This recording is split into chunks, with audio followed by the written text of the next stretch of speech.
thủ đi bật đi đi hàng á. Wow. Trời. Ở trong khoang ngủ ngon. Nước bọc cái thầy cho tôm thằng mau. Trời. Trời. Hoàn đấy này. Ô. Wow. Ôi hay quá.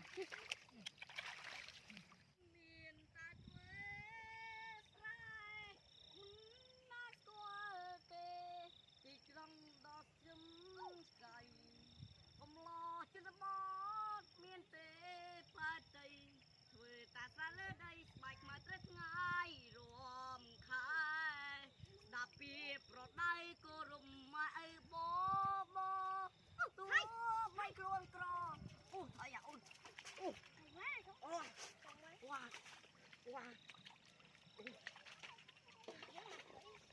mơ ảo mày kia thấy nè tặng mà wow thầy kia thấy đấy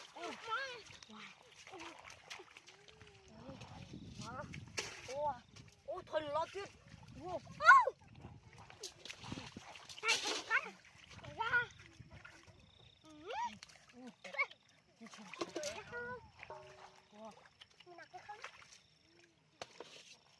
Cậu mau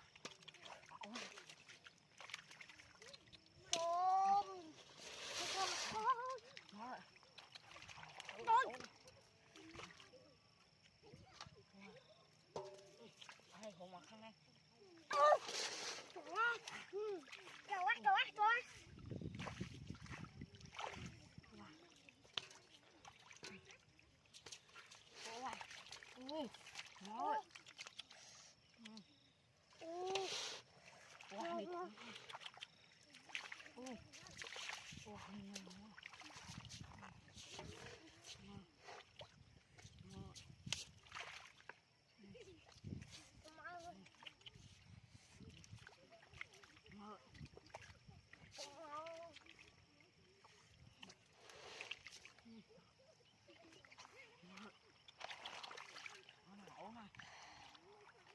cô tặng cháu à tập như thế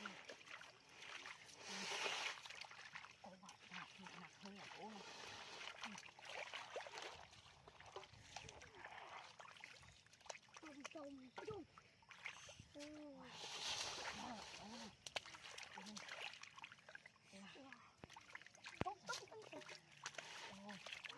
đi chẳng lấy sao chứ mang thằng rạch trốn ăn nào ố này mơ đậu trốn anh đi sao thủ đi black đi đi hàng á.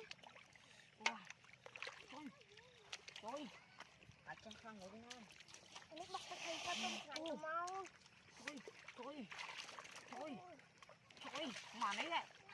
Wow. Ôi là hay quá.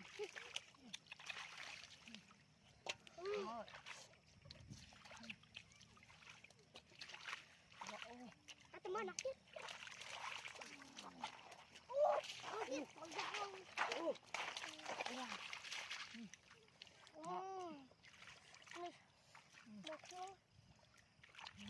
Sữa.